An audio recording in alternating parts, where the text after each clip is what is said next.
DPRD Kota Balikpapan, rapat koordinasi dilakukan Badan Anggaran, Banggar, dan seluruh organisasi perangkat daerah, OPD, pemerintah kota. Rakor membahas rasionalisasi anggaran imbas wabah virus corona COVID-19 di Balikpapan, Kamis, tanggal 2 April tahun 2020. Ketua DPRD Balikpapan sekaligus Ketua Banggar Abdullah menjelaskan membahas beberapa hal. Di antaranya adalah yang pertama, bagaimana penanganan konsep penanganan COVID-19 di Kota Balikpapan yang sudah mulai merebak di seluruh lintasan masyarakat ya, sampai sudah untuk tingkat RT. Yang kedua adalah rencana untuk rasionalisasi anggaran terkait dengan kemungkinan dana bagi hasil pusat yang tidak turun karena pemerintah pusat sudah mengeluarkan PP 21 dan 11, yaitu terkait dengan rencana pemangkasan PPN dan PPH. Secara otomatis berarti berpengaruh kepada penghasilan nasional ya. Kemudian kemungkinan walaupun belum pasti jumlahnya berapa yang akan tidak diturunkan bagi hasil ke daerah, sampai saat ini juga belum ada kepastian ya. Hanya ada beberapa hal yang disikapi oleh pemerintah daerah. Yang pertama adalah dalam rangka penanganan COVID-19 itu dimungkinkan ya, dengan tekanan dari lembaga legislatif, karena kalau eksekutif ya, gubernur, wali kota tidak mungkin berani melaksanakan apa yang disebut namanya lockdown maupun karantina wilayah, baik secara karantina wilayah secara parsial ya, maupun secara utuh. Jadi kita dengan lockdown tidak mungkin bisa dilaksanakan karena ada sanksi dari pemerintah daerah, baik gubernur maupun bupati wali kota yang melakukan lockdown, maka akan mendapatkan sanksi pidana, dan itu sudah mulai dilaksanakan. Kami akan menyikapi kemungkinan besar kami akan menyikapi sampai pada karantina wilayah parsial, mungkin per kecamatan atau per kelurahan ya, tapi dilaksanakan secara parsial, bukan istilah lockdown ya, karena berkonsekuensi pada pembiayaan ke masyarakat.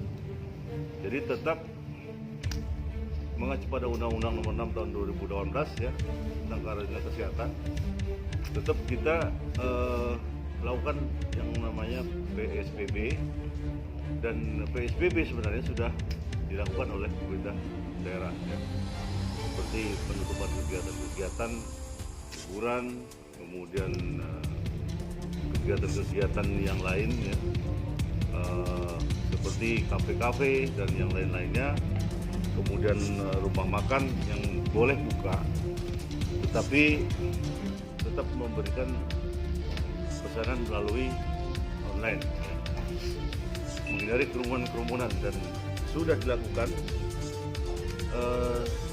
dengan terbitnya surat edaran wali kota yang baru, yaitu ada beberapa penutupan ruas jalan.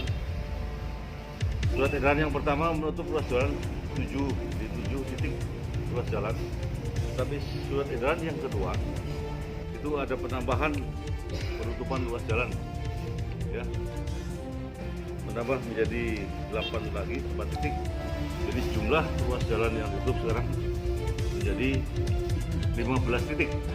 Dan dari 15 titik itu diharapkan masyarakat tetap mematuhi ya, karena setiap hari ODP semakin bertambah dan peralatan yang untuk mendeteksi ODP tersebut ya di Balikpapan itu masih sangat kurang.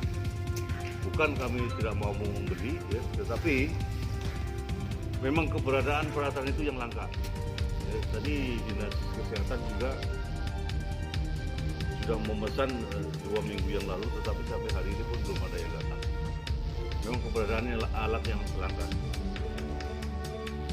Penyikapan ini selalu berjalan, bukan hanya pada penutupan beberapa titik jalan, tetapi kita lagi menghitung kemungkinan terburuk yaitu apabila kita lakukan karantina wilayah secara parsial ya.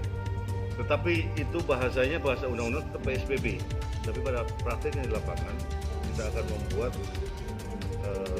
spot-spot mungkin kecamatan per kecamatan akan kita lakukan karantina wilayah. Nah, dari perlakuan penyikapan itu tentu ada konsekuensi pembiayaan. Kami juga lagi menghitung untuk pembiayaan khususnya bagi masyarakat Gakin, kemudian bagi masyarakat yang mempunyai penghasilan tidak tetap. Tadi baru didiskusikan berkisaran antara 200.000 sampai 250.000 per rumah per orang per kakak ya, per kakak ya, per kakak ya, itu 250.000. Dan angkanya kami hitung itu jumlah sangat cukup besar karena jumlah sementara belum akurat, masih lagi dicari akurasinya. Jumlah sementara sebanyak 250.000 calon penerima bantuan sosial ini.